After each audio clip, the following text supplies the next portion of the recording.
Hello, everybody. Welcome back to another episode of the GSD show. Today, I've got Forrest Walden, CEO and founder of Iron Tribe. This guy is fantastic at driving culture, not just internally with the employees, but externally with members as well. Has scaled to a bunch of locations, had employees now for some of them 10, 11 years, and a big chunk of people for 5+ years in a space that's really difficult to do so. So, Forrest Walden, welcome to the GSD show. Thanks, Mike. Thanks for having me on. Absolutely. And I feel silly that this is your first time really on the show, as I feel like we should have had you on 4 times by now. No problem. It's 100% my fault, but here's first to, many, hopefully. So, um, Forrest, you got Iron Tribe really quick for everybody listening in before we dive into the many lessons people can learn from you. I mean, the first time I heard of you, by the way, for everybody listening, I first heard and saw Forrest on stage at a marketing conference with like 2 or 3 thousand people in the audience. I was one of the 2 to 3 thousand. This is back 2011, 12, Love something it. like Yeah. that. 11. And I see Forrest up on stage winning Marketer of the Year at a marketing conference. So that's who we got on today. And we're going to be learning from him. But now that we got people interested in what you can teach them, let's talk about who you are. So, Forrest, let's talk about Iron Tribe first, and then we'll dive into you personally as well. Okay. Yeah. I don't think you can tell the Iron Tribe story without backing up a little further. I've been in personal training since '98. I started training at Auburn University when I was there as a student and didn't know you could make money at it. I just did it because I loved it. I was competing in natural bodybuilding competitions. I was a cheerleader at Auburn, and people were just asking me how to get in shape. And so before long, I was helping people get in shape. And so lived the independent personal training lifestyle for about 3 years, everything from renting space at a local gym to traveling to clients' homes to you name it, I did it. Opened my first facility June of 2001. I was the first Fitness Together franchisee in the Southeast. Went on to open 6 more that I owned and operated, and then bought 3 states to be a master franchisee. And for about the next 10 years, grew those 3 states to 55 locations. Ultimately, I saw the market changing, and the '07 recession hit. Um, the group fitness craze was coming on the scene. Everything we did was one-on-one personal training. I really wanted to adapt and move into a new model. And so sold all that fitness together back to the corporate office and started Iron Tribe 2010, right here in my hometown, Birmingham. And we have been rocking and rolling ever since. We own and operate currently 7 locations. I just signed a lease for number 8, and we have 21 franchisees. So we have 29 locations. We are in 8 states, and this is all I've ever done. It's all I've ever known, and I still love it as much as I did back in 1998 when a guy asked me how to get abs. Man, so you've been at this for 21+ years now. I have. It's crazy. Okay. So a lot of learning lessons, I'm sure, along the way.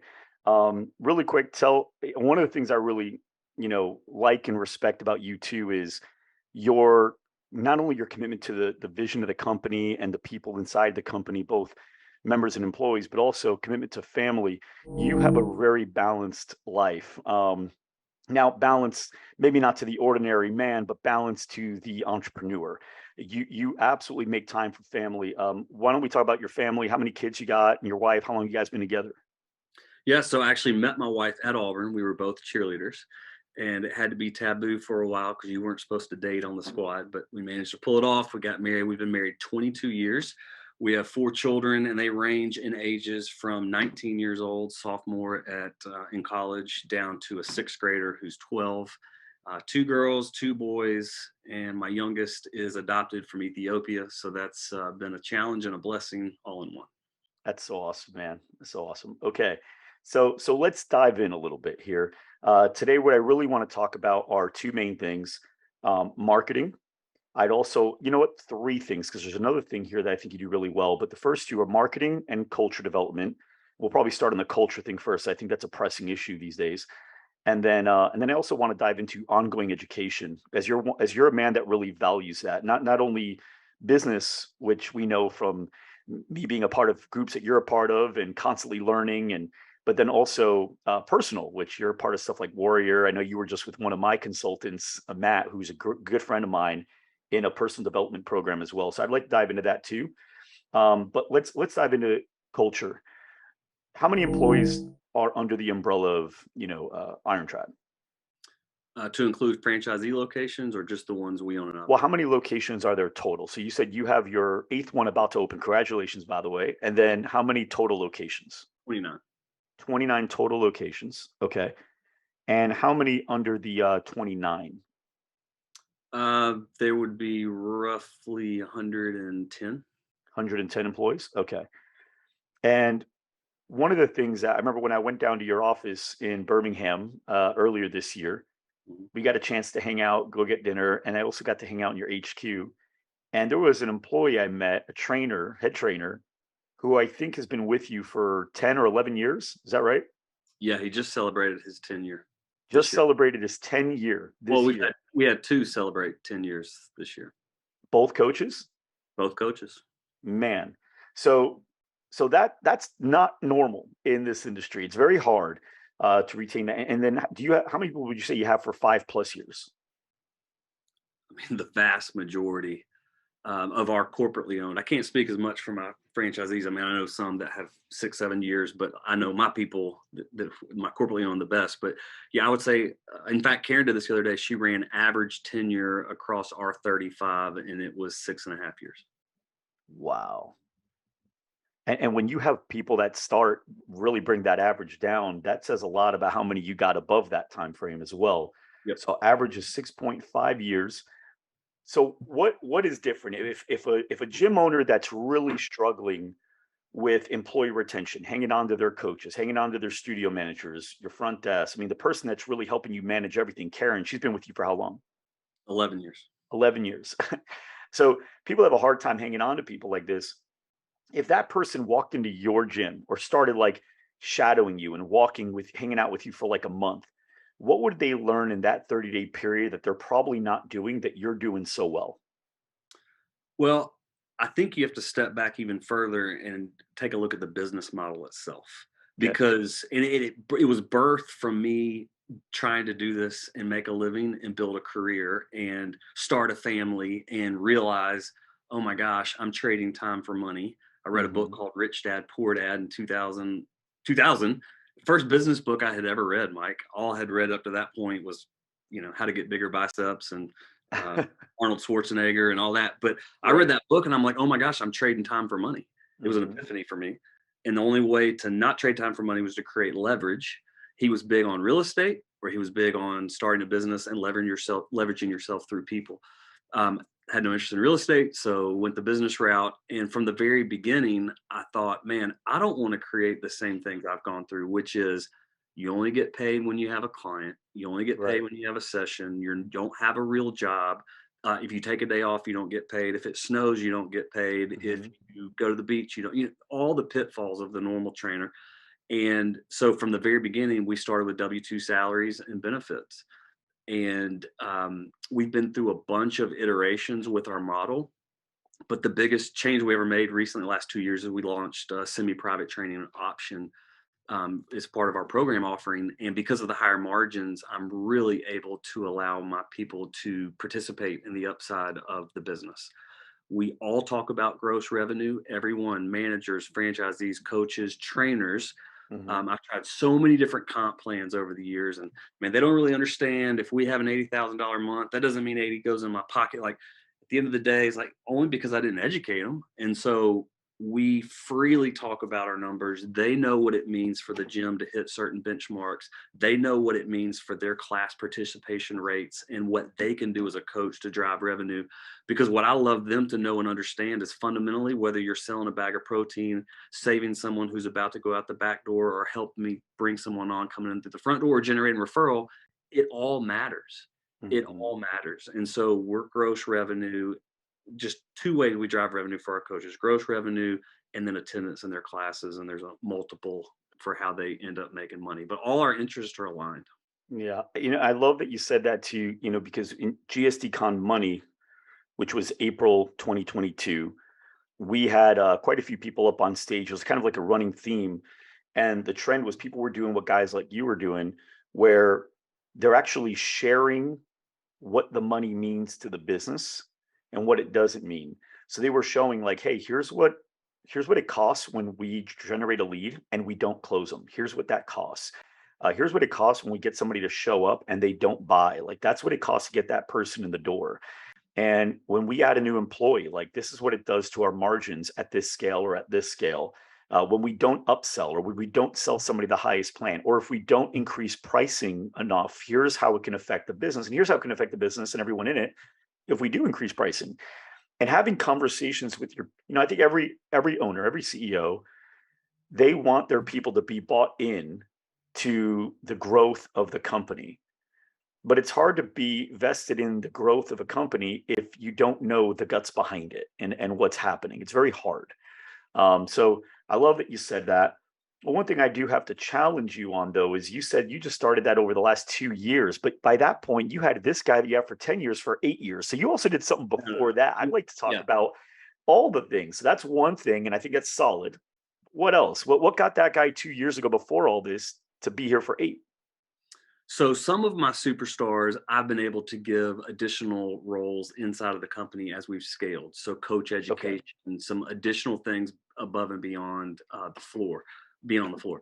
But the reason I mentioned the last 2 years is COVID helped me reset a lot of things. And one is I could get a coach to a certain number, but that number I found was not enough to truly let them put braces on their kids, buy a house, have the lifestyle they want. And one of my biggest issues was how do I raise that ceiling for a coach who doesn't want to be a manager and doesn't want to open his own gym? And that was one of the biggest things I tried to solve. So the semi-private really allowed me to create the margin to really participate, to start to move them up to the point where they can do that. But as far as culture, I mean, our people are our product. I mean, just a couple weekends ago, we had what we call Coach Con, where we bring every coach in the brand to Birmingham. We pour into them, we put cool swag on them, and bring in speakers and pour into their education. We understand we don't serve a cup of coffee or a great tasting sandwich. We serve people, and we're a relationship business. We cannot be transactional in this space. We have to build lasting relationships. And so I want my coaches to know they have every tool at their disposal. Um, when we rolled out semi-private, the feedback I got from both my coaches and my customers was that they wanted more support on the nutrition side. So put everybody through the Precision One nutrition certification, my dime. Wow. All I asked is that they did all the work and completed and passed. But constantly, one of my biggest questions are, do you have the tools you need to do your job? Hmm. And is there anything that I don't know that you think I should know about working here? I mean, I just want to know, are we equipping them to be successful at their jobs? Yeah. And then, I mean, there's just so many layers to how you build that culture. But, every time I lead a staff meeting, we're talking about what's the purpose of the company to create fitness communities that change lives. What's our mission? What's our values? What's our brand promise? Pretty much always have gift cards in my pocket. So if they can answer that correctly, they get a gift card. Of just always talking that stuff out. So it's not just semantics up on the wall, but it's living, breathing things that we talk about. We have one of our core values is Johnny Bagger service. If you never watched the video, Google Johnny Bagger. It's a great story. But we literally try to catch each other doing things right. And when we do, we celebrate it on our internal communications, either Slack or internal Facebook page. So now we have employees celebrating each other about, hey, I just want to let you know, I saw Eric this morning on hands and knees taking apart the assault bike and cleaning it when no one was watching. Hashtag Johnny Bagger, and so just really codify and celebrate what it takes to deliver an excellent product. So a few questions I generated from that. Number one, where are they putting that in? Do you guys have Slack? Do you guys use Voxer? What do you guys use? We have Slack right now. That's just a leadership team and management team. So if it's full company, we're still just on a private closed Facebook group. Awesome. And if you guys are watching this before our strategy conference that's coming up, we actually have one of the former lead developers at Slack coming to speak at our next conference. Oh wow. And his wife is actually a fitness studio owner. So he created like a whole system on how to use Slack for gyms and fitness studios, and it's pretty slick. So I actually met with him for about an hour, and I was pretty impressed. So then we just decided, why don't you come and speak at our conference, because a lot of people want to do this better. Yeah. So that's gonna be fun. The other thing I've got a question for is Johnny Bagger. So I don't think everyone knows Johnny Bagger. So what's the Johnny Bagger story about? Yeah, long and short of it is, it's the story of a kid who had Down syndrome, and he was working at a grocery store, and he was bagging groceries, and he really wanted to make an impact on his customers' lives. So he came up with the idea of uh, printing out quotes, cutting them up, and as he bagged the groceries, he would drop a quote in the bag. And one day, the manager came, and Johnny's line was out back through the aisles, and he wanted to open up at other registers, but none of the customers would move. They wanted to be in Johnny's line because they wanted to get his quote. And so it's just a great example of just going above and beyond. And if you can make an impact as a grocery bagger, how much more can you make an impact as a coach who's, Right. really impacting someone's life? So we just use that as just kind of codify what we're looking for, what kind of service we're looking for. Absolutely. When you think about it, even a good grocery bagger, a really, really good one, you don't really remember their name and you don't get in line for them normally. Mhm. And even a decent, like below average coach, you know their name and you at least know them. So, what an edge we have as coaches to be able to give that service if we actually think about what's the extra mile outside of what's expected of us. So, Yeah. I think that's fantastic. All right. Now, that's one of your values. What are your values as a whole? That's one of them. What are your values at Iron Tribe? So we have 6 values, and then we actually went an extra step and um, put bullet points. There's 3 bullet points to every value to really say, like, what does it mean to live that out? So, if it says, like, one is passionate, under that, we love people, we love fitness, we serve with enthusiasm, because you take a value like passionate, and that can mean a lot of things to a lot of different people. Right. So we're passionate, we're humble, service, teamwork, integrity. Like those are our values. Yeah, yeah. Like, and I get that. I had a business coach once tell me the same thing. It's like, look, you can't just say integrity, because that can be interpreted however that person wants to interpret it. It's better if you define it and say something like, "We always do what we say we'll do." That's right. Right? We do what we want done for us, like Yeah. that kind of stuff. So I think that's fantastic. All right, so you got your values. I know that you guys are really, really dialed in on all that stuff. When it comes to people, how often, like this guy that you've had for 10 years, these two people that you've had for 10 years, Karen, how often do they meet with the person that's leading them, whether that's you or someone else, in order to kind of see where they're at so they know where they stand in the company? You also know where you stand with that person. What's that cadence look like? So the two that just celebrated 10 years, I just want to throw this out there. We celebrated them at our annual franchise meeting, pulled them up in front of everybody, because everyone in my company wishes they had a Peggy and a Frank. You met Mhm. Frank. I He's met just Frank. amazing. If I could clone Frank and have 100, I'd do it tomorrow. But we gave them a $5,000 voucher each to go on a vacation of their choice, like get away, like on Wow. us. Like, we just really want to celebrate that here's someone who's made a career doing what they love, and they didn't have to grow into a position they actually didn't want to do. Because I've seen that happen so many times. Like, in order for me to grow, I got to sell, I got to move into management, I got to open on my own location, and not everybody's cut out for that. Some people just want to coach. But as far as the cadence, so each one of our locations is really owned and operated by a full-time manager. That is their location. They own the P&L, they own the team. And so Mhm. they're meeting with their coaches weekly. And then those managers meet with us weekly. But we don't have an all team meeting.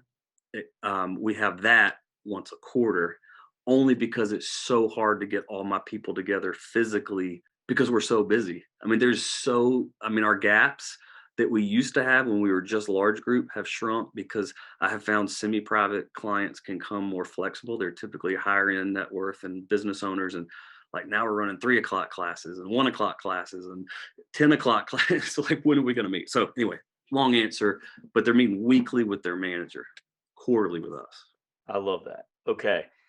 So And then I'm twice a year, Karen meets with everyone. And Karen's my president. Twice a year, she meets with everyone. and Karen's fantastic. She actually spoke on stage at GSD Con with Matt Kafora, and she represented you guys so well. So I love Karen. All right, let's shift over. We understand culture. We got some ideas from you, but I saw you on stage, and when I saw on screen what you had built, this drip campaign that really helped you not only funnel members that signed up through your company, but also helped keep engaged with people that were prospects that haven't fully committed to being members yet. How do you see marketing? Like, what does marketing mean to you? How important is it to you? And how much time would you say you spend on it throughout a month? So if you go back to when I read that first business book, I would have told I never aspired to be an entrepreneur. I never had big business aspirations. I thought I would either be a coach, like a football coach, teach PE, or a trainer. Like that was it. But something just lit up inside of me when I read that. And then I read the E Myth. And I Mhm. realized in order for me to open and operate businesses, I can't be the product. Mhm. So once I made that realization, I realized there's a whole bunch of business that I didn't know. And as I started to study the other aspects of business, I mean, marketing was just my favorite part. And initially, it was because we were going to go out of business because the things that big corporate FT was well, they weren't big. We were number 13. So the things small corporate was handing me at the time were like just badly done postcards and things that I was dying on the vine. I stumbled across a direct response copywriter named Eric Ruth, and he wrote me a 3 series letter, which was um, vintage magnetic marketing, Dan Kennedy, sequence letter. I had pictures of me icing a cake. It was like cheese. I thought this is the cheesiest, craziest thing, but it worked like gangbusters. And I thought, man, I've got to figure out why that worked. So I went on. I cannot tell you how much money I spent with Dan Kennedy. I've been in his basement, $18,000 private days. Like I just dove in about why did that work? Because I built my entire business on it until it didn't work anymore. Then I had to create something else that would work. But I've Right. just always loved the marketing side of it because you can pay for speed. You can help more people. I can't build and keep these coaches building their careers if I'm not putting people in the gym, and I don't want to rely on them to get the. And of course, I want them to do referrals and all that. But my value proposition is come work for me, and I will deliver. I'll give you the facilities, I'll give you the training, I'll give you the tools, and I'm going to put customers in your gyms. And if I'm not on my marketing game, I can't deliver on any of that. Right. So first it was necessity. Then I kind of fell in love with it. Dan taught me he who tells the best story wins. And so I've just been on a quest to tell the best story. And part of that is not everybody's ready to buy right now. Right. Not everybody responds to, a free week or a free class. Some people need to consume information. So you got to have an A offer and a B offer. And maybe you just want to download and read my 20 case study report and let me drip on you for a while before you trust me enough to come in the door. So yeah. And then, taking that through automation and trying to figure out the perfect client life cycle from when they raise their hand and all the different touch points. How can you automate it? Like I get jazzed about that side of the business for sure. I love that, man. That I actually want to share that, just that one snippet right there with our community specifically, because I think you're spot on. Most people don't make a decision the first time they see something. It's little by little it becomes like, I've got to have it. I've got to have it. Like, why? What am I doing? I'm not seeing anything, because no other, very very few gyms, studios are actually doing that. And so the first time you do it, you're like, okay. The second time they see it, they're like, that's pretty interesting. Third, fourth, fifth time, they're like, these are the only guys that are putting stories out like this. And one thing, you ever watch the show Mad Men? I have, yes. There's a quote in there. It was regarding, like, they were marketing for cigarettes, but they said, if we're the only ones talking about it, we're the only ones doing it, right? So even though there's a lot of gyms that are getting great results, and doing great things for people, if you're the only one in your area talking about it to the community, you're the only one getting it done, which means you're the only option for them if they want that result. There's a lot of value to that. Okay, so now talk to me about what you see as like the nurturing plan, because you had like a whole drip system. I don't know how much of that you still run in your business, but where like somebody enters your funnel and now there's like a whole bunch of stuff to keep them engaged and keep them learning. What kind of tech stack are you using in order to get a lot of that done? I have been on and off Infusionsoft no less than 4 times. Oh, CRM Because switching is so difficult. You are a very patient man. well, I love what Infusionsoft does, but it's also very complex, and I have to Yeah, have someone who owns that piece to really do what I want to do with it. And then it creates some scaling issues if I lose that employee, and he was the only one that had the keys to the kingdom. And I could talk about that for a while, but we're back on Infusionsoft because it just gives me the ability to there you're like a painter with a blank canvas. You can do anything you want with mhm, it. So right now we have a very sophisticated system that does everything from texting to voicemails to emails, and all the decision diamonds are driven by what the customer does, how they interact with us post filling out a form. So I yeah, love that.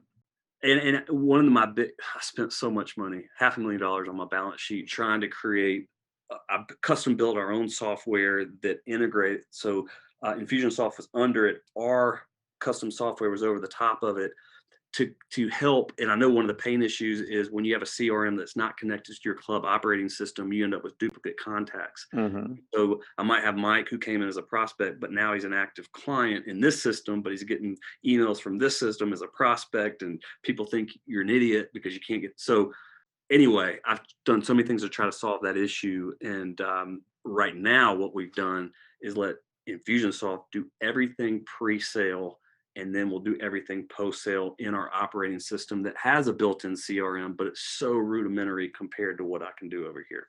Yeah, that's awesome. Yeah, and they're Keep now, right? That's what they're called? Yeah, Keep? Yeah, it's hard for guys like us to call them anything other than it always Infusionsoft.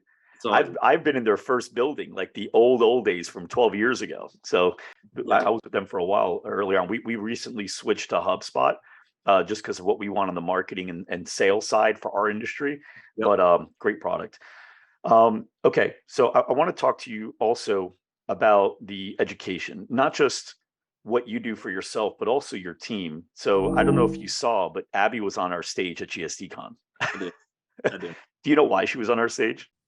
Well, I figured it was when you mystery shopped her, you wanted to tell that story of her running from the 200 mark, but no, I don't know. That was a great bonus. The reason we pulled her up on stage was because while I went to go visit the table that she and Karen were at, Karen goes, Abby was thinking you were going to get her up on stage and hasn't happened. I go, okay, we'll make it happen. And then like 20 minutes later, I'm calling her up on stage and we did a live role play with her. But I did tell the story, which I do want to dive into because the way she handled sales was fantastic.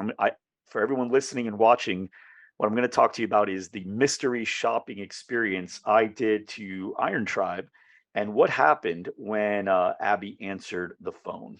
Are your leads slipping through the cracks? Does managing your software keep you up at night? Does customer support take days, weeks, or even months to get back to you? We get it. Fit Pro Tracker was developed by gym owners for gym owners. With Fit Pro Tracker, you can easily process payments, create and sell products, schedule your sessions, market your business, and communicate with your contacts, all in one fitness software. See why hundreds of gym owners are making the switch to Fit Pro Tracker today.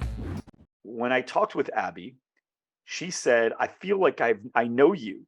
And it's because she goes through so many of our training videos to learn sales, marketing, on top of what she already learned from you guys and your incredible processes.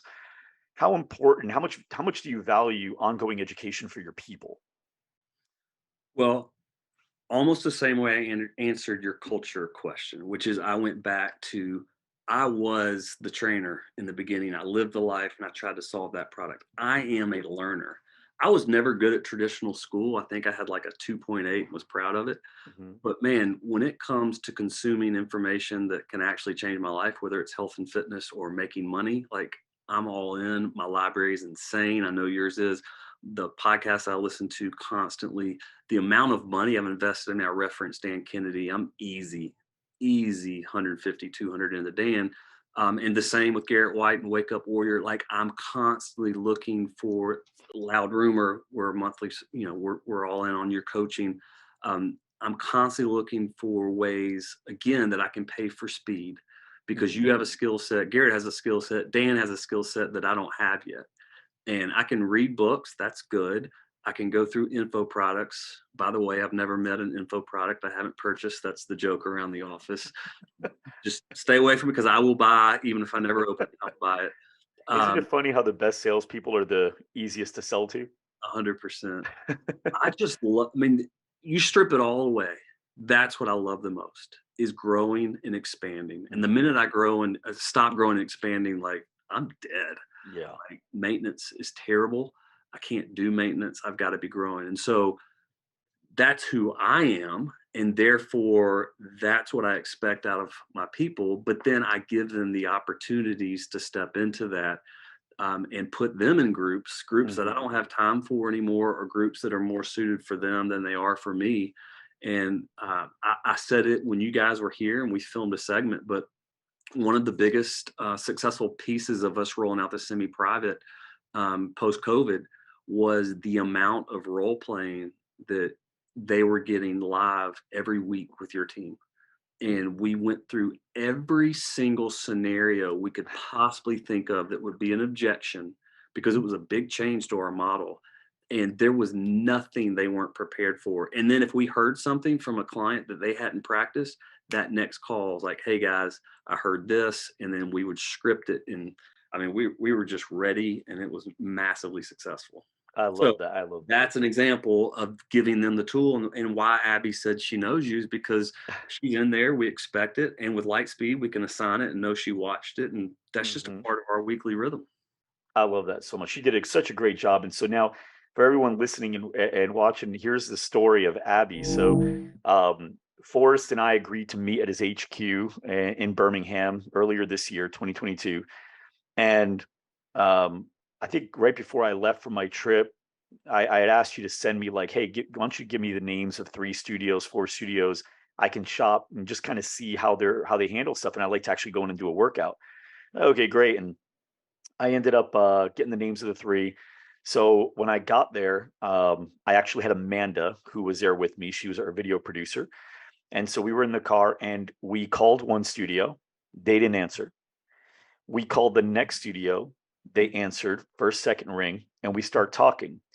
The challenge was I wasn't able to fully hear what she was saying as clearly because the call waiting, there was another call coming in, and we ended the call from the other one so we can keep the conversation going. And then we had that call, that same number calling in again.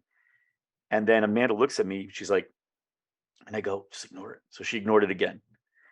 And then it started calling again. So I'm like, take it, it's got to be the other one. So she goes, I'm sorry, can you hang on 1 second with the studio, the second one, right?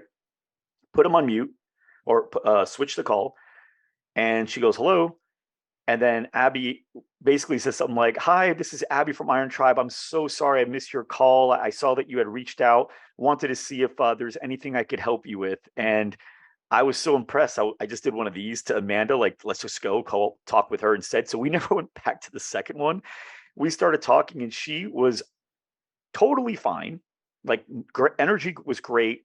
She handled the call with grace. It sounded like she was just basically standing up in her studio talking. What I came to found out later from another employee, there was a class going on. It was so loud that she ended up running down the block. She was practically sprinting while having that calm conversation with us to get around the building to the parking lot and have the conversation there. And then we ended up meeting up with her. And I was like, you sounded like you were, just standing normal. I couldn't tell like you were running. She's like, I'm a pro, man. I'm a pro. No, you know what's funny though? You or Amanda, I can't remember, asked about the schedule. uh, And she had to run back. she had to run back to. There was this weird pause, and we're like, "What does she do?" She ran back to check the schedule because she wasn't 100% sure. That's So right. Yeah, because I asked for the schedule. She had to run back, put me on hold, ran back out to tell me the schedule that she had to remember. So, but that's just great salesmanship. That's just understanding. Hey, look, this phone call costs us money. To make that phone ring costs money. If we spend any money on that marketing or advertising at all, when that call comes in, that's either money down the drain or potential revenue that we can have for the company to generate more of these calls. It's only one of those 2 options. There's no other option. It's one of those 2. yeah. And she goes, I can't let that money go down the drain. She took the call. She ran with it. Thought it was fantastic. Um, Forrest, as a person that started with, one location, Iron Tribe at one point was one location. And then you went up to, 7 corporate, got your 8th one opening up. You got 29 total locations out with franchisees. Um, what's been the hardest thing about going from 1 to 2 or 2 to 3? Like, what was the hardest? Is it 1 to 2? Is it 2 to 3? Is it 5 to 10? Like, what would you say was the hardest? What was the easiest so people can anticipate? I've always said, and I tell my franchisees, I think 1 to 2 is the hardest because you can build one totally around your personality, your ability to deliver, your ability to catch the balls and just make things run. When you move to that second, you immediately take that out of the equation because you can't be both places everywhere at once. And it forces you to start putting systems into place that are scalable and duplicatable, whether you are there to execute them or not. Now, that being said, you can still be pretty good and bounce around and run 2 or 3. But once you get north of 3, you literally have to unplug completely from the operations. Now, so 1 to 2 is stretching, but I know a lot of people who operate 2 and sometimes 3, and they're still, maybe they only do sales, but they still fulfill some vital role of the business They're itself. still carrying a function in the company. They've got to function. North of 3, you have to unplug, and I argue it should be before that. But you've got to unplug, and then you've got to have managers who are owning and operating that P&L, that business unit, and reporting to you. What you should never let go of, and if Dan taught me anything, it's don't outsource your marketing. Always own that, no matter how high you grow in the company. And Mhm. so that's one thing that, if you're looking at our accountability chart, I've got the visionary seat. I've got Karen as the integrator and the president, but I still own the marketing department. And that's something I study and spend money on to this day. Same, same thing. I think a lot of people forget about that. Like the greatest CEOs have a really great sense of marketing, whether it's Steve Jobs, whether it's Richard Branson, whether it's Elon Musk. A lot of people go, Elon Musk, he doesn't spend any money on paid advertising. No, but that guy's a marketer. Like, don't be fooled. That guy knows how to draw attention, right? And good attention. Yeah. Even if it's controversial, it's still good attention. And so some of the best CEOs and leaders of all time are just incredible at marketing. But there's a difference between marketing as a whole and then the general tactics underneath. That doesn't mean you have to design the logo. That doesn't mean you have to know how to get on Facebook and actually create an ad and do all the targeting and all that stuff. And it definitely doesn't mean you have to be sitting there writing blogs all day. All it really means is understanding what marketing actually is. What's the function of marketing? What actually draws attention? What are some of the main principles you have to have in place? How do you know who your customer is that you're wanting to get after? And how do we build everything according to that avatar so that we're attracting that avatar and drawing away the ones that don't fit that? And then from there, then you could say, okay, cool. This is the campaign. This is what we want to do. This is what we want people to feel. This is how we want them to feel it. Now, okay, I'm going to get a designer to design this stuff. And I'm going to go ahead and get a developer to make this web page. And I'm going to get a digital advertising agency to go ahead and run these ads. And, I'm going to get somebody to help me with these blogs, a copywriter to help me with these. But how do you know what to delegate and how to delegate it and what to expect if you don't understand marketing? It's very, very difficult. It's like if you don't know anything about fitness, how do you know you hired a good trainer? Mhm. It's hard to know. Like I wouldn't know if you hire if you take somebody that knows nothing about fitness, as long as the trainer sounds good, you're going to hire them. And I think a lot of people they hire marketing companies or marketing agencies because the salesperson's better than the service. And but if you can ask good questions, doesn't matter if the salesperson's good or even if the salesperson sucks, if the company's good because you Mhm. understand marketing. Yep. And there's so many things outside of the digital advertising that the owner needs to own, whether it's the seasonality, right? Like the campaigns throughout the season, whether it's how do we create internal marketing campaigns so we can get our existing members to refer us more business. Do you guys do any type of referral campaigns, internal referral marketing campaigns? We're in the middle of one right now. What are you in the middle of right now? So twice a year we do a huge internal launch, and I spend just as much money on those internal as I do on the external. I use all the touch points, but right now it's our Transform Challenge. We do it every it's back to school, back to you 6-week challenge. They can bring a friend in and Mm, all kind of prizes and a lot of momentum, and got 80 plus at each location signed up, bunch of new dang, people already paid for either a prime or a power experience. So yeah, it's a big boost for us every year. that's fantastic, man. Um, you've got a lot of I stuff. want to I want to point out something on which we were just talking about with marketing. Mhm, You can have all of that tactical information and still be scared to make decisions. And I mhm, think as a marketer, you've got to be willing to and fail, test and fail. I'll give you a great example. Um, my CFO the other day told me that I was totally over budget on my marketing spend.